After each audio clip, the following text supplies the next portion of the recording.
오늘 계시록 12장에서 15장까지의 말씀을 함께 읽으셨습니다. 오늘 이제 읽은 부분 중에서 이제 12장에서 14장까지의 이제 이야기가 예수 그리스도와 사탄의 어떤 영적 전쟁을 이제 말세에 일어난 영적 전쟁에 대하여 이야기합니다. 세 가지, 이때 보면 세 가지 환상이 등장하는데, 첫째는 여자와 용에 대한 이야기이고, 둘째는 두 마리의 짐승, 세 번째는 14만 4천 명이 노래한다, 그리고 세 천사의 메시지가 있다, 그리고 그때가 이제 추수할 때이다 라는 내용이 나옵니다. 사탄의 이제 권세를 받은 한 짐승이 있어요. 그래서 바다에서 등장해서 이 짐승이 온 세상을 이제 장악하고 그 손에 넣어버립니다. 근데 이 짐승이 하나님을 비방하고 하나님께 속한 사람들을 핍박하고 박해하는데, 세상 사람들은 오히려 이 짐승을 경배하게 될 것이다. 근데 그렇게 얘기하는 것이죠. 말씀 가운데 우리가 한 절을 읽을 텐데, 13장 10절 말씀 한 절 읽겠습니다. 13장, 요한계시록 13장 10절. 이러한 일들이 벌어질 때에 13장 10절입니다. 10절, 사로잡힐 자는 사로잡혀 갈 것이요 칼에 죽을 자는 마땅히 칼에 죽을 것이니 성도들의 인내와 믿음이 여기 있느니라. 아멘. 그때에도 성도들에게는 필요한 것이 있는데, 끝까지 인내와 믿음을 지켜야 한다 이렇게 권면하고 있습니다. 그런데 또 이 이야기가 끝이 아니라 이번에는 땅에서 또 다른 짐승이 올라온다는 거예요. 그래서 이번에 올라온 짐승은 이적을 행하고, 처음 짐승, 처음에 이제 우상이 되었던 그 짐승의 우상을 만들고 사람들로 하여금 그것을 경배하게 한다. 두 번째 짐승은 오늘 그 오른쪽 손이나 이마에 표를 받게 하는데, 그 숫자가 666이다. 그래서 완전성을 의미하는 7이라는 숫자와 비교해서 6은 불완전한 것이죠. 또는 미완성이죠. 또는 부정한 것을 말하는 거예요. 그러니까 반대 방향이죠. 그래서 이단이나 사이비도 오늘날 보면 완전히 다른 얘기를 하는 것이 아니라 매우 흡사하게 이야기해요. 그래서 7에 가까운 6 같은 이야기를 해요. 그래서 그렇지만은 사실은 그것이 오히려 180도 다른 것보다 더 다른 것이다. 비슷하게 얘기하는 게 사실 더 우상이고 사실 더 악한 것이거든요. 그래서 666을 이제 소개하고, 이것이 곧 사탄의 수요 적그리스도를 의미하는 숫자라는 것을 보여줍니다. 그리고 이어지는 이야기가 14만 4천 명의 노래와 또 추수 때의 환상, 그리고 심판이 이제 철저하게 실현되는 걸 것이다 라고 한 환상, 곧 7대적 환상과 그것을 천사가 실현할 것이다, 이런 이야기가 쭉 이어지고 있습니다. 성도들은 이제 환상의 이야기들이 다 이해되지 않고 이것이 무슨 이야기인가 하지만, 이제 그 이야기들 사이에 들어오는 내용들을 보면 이것은 심판과 진노에 대한 이야기라는 것을 우리가 알 수 있습니다. 그리고 이것은 성도들에게는 굉장히 힘들고 이제 어려운 때를 이제 맞이하는 것이지만, 동시에 이 때는 하나님의 공의가 실현되는 날이다. 그것을 이제 잊지 말고 기억해야 하는 것이죠.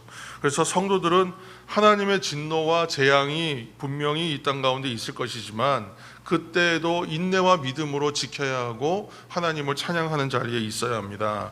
그렇게 이야기합니다. 그리고 이렇게 찬양하는 것이 되게 강조돼요, 요한계시록에서는. 그래서 이렇게 찬양하는 사람들을 가리켜 무엇이라고 얘기하냐면, 박해와 핍박, 유혹 가운데에서도 믿음을 잃지 않은 사람들, 찬양하는 사람들, 곧 이 사람들이 성도들이고 이 사람들이 궁극적인 승리의 주인공이 된다. 그렇게 이제 요한계시록은 이야기합니다. 그래서 12장 11절 우리가 말씀 한 절 이제 읽겠습니다. 오늘의 결론적인 부분으로 12장 11절 함께 읽겠습니다. 12장 11절. 또 우리 형제들이 어린 양의 피와 자기들이 증언하는 말씀으로써 그를 이겼으니 그들은 죽기까지 자기들의 생명을 아끼지 아니하였도다. 아멘. 승리하는 성도들의 특징이 이 말씀 한 절에 요약이 되어 있는 거예요. 그래서 그것을 좀 떼어서 이야기하면, 첫 번째 그 승리하는 성도들의 특징, 첫째는 어린 양의 피와 능력을 의지하여 승리하는 사람들. 보혈의 능력이죠. 어린 양의 피와 능력을 의지하여 승리하는 사람들. 믿음으로 보혈의 능력을 의지하고 나아갈 때 승리한다. 우리가 그래서 그 예수님의 보혈의 능력을 찬양하고 그 보혈의 능력을 의지하는 찬송이나 고백들을 많이 하는데, 실제로 어린 양의 피와 능력을 의지하여 승리하는 사람들이 승리하는 성도들이다. 둘째로는 증거하는 말씀으로 이기는 사람들, 말씀에 의지하여 이기는 사람들.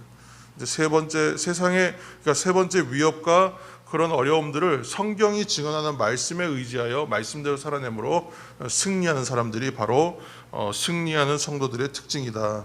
세 번째로는 죽기까지 생명을 아끼지 아니하고 헌신을 드리는 사람들, 그 사람들이 승리하는 사람들이에요. 그러니까 죽음을 두려워하지 않는다. 지금 이 시대는 어떤 그 순교가 이제 성도들의 운명과 현실로 다가와 있는 시절이었기 때문에 더더욱 이제 이렇게 얘기할 수밖에 없어요. 그래서 죽음을 두려워하지 않고 끝까지 생명을 아끼지 않고 헌신하는 사람들, 끝까지 악한 세력과 사탄에 맞서 싸우는 사람들, 당시 로마 황제의 어떤 핍박과 죽음의 위협 가운데에서도 굴하지 않는 사람들, 그 사람들이 바로 승리자다, 승리자의 반열에 설 것이다, 이렇게 얘기하는 것이죠. 그래서 이 당시의 성도들의 특징들은 굉장히 강렬합니다. 메시지가. 근데 이 이야기가 그때의 이야기로 끝나느냐? 그렇지가 않고 오늘날도 동일하게 적용해야 한다는 것이죠. 그래서 오늘도 우리도 동일한 방식으로 사탄에 대하여, 악한 영들에 대하여, 죄에 대하여 그 응전하는 것이 이제 필요하다는 말씀입니다. 그래서 우리는 주일에 그렇게 은혜를 나눴어요. 성도들이 있어야 할 자리가 어떤 자리인가를 깨달아 그 자리에 머무르고자 하고 그 자리를 지키려고 하고 그 자리에 있으려고 하는 것이 바로 복 있습니다, 복된 일입니다 라고 얘기했는데, 그것을 복의 관점으로 접근하든 성도의 본분으로 접근하든 그것을 뭐 영적 전쟁으로 접근하든 결국은 우리가 얘기하는 것은 동일한 이야기들입니다.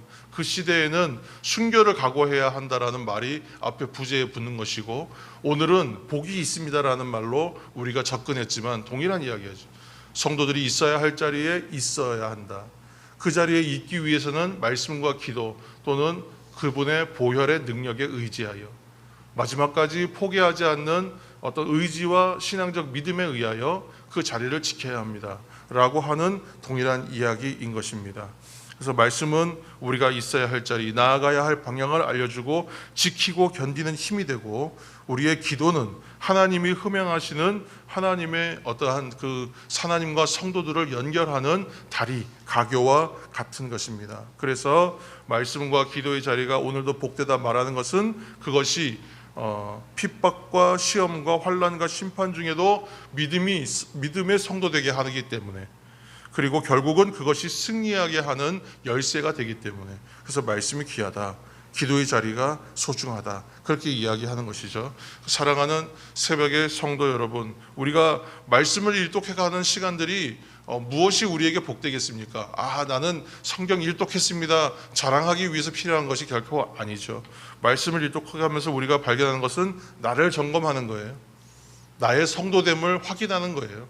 그래서 나를 점검하고 성도됨을 확인하면서 하나님이 주시는 은혜를 그때마다 체험하고 발견하는 것입니다. 그래서 그 시간들이 참으로 귀합니다. 오늘도 이렇게 말씀 일독의 현장에서 함께 말씀으로 우리가 읽었습니다. 오늘도 이제 기도할 텐데, 함께 기도할 때에 중보 기도로 함께 나아가시길 축복합니다. 이 중보 기도의 은혜가 충만하기를 다시 한번 예수님의 이름으로 축복합니다.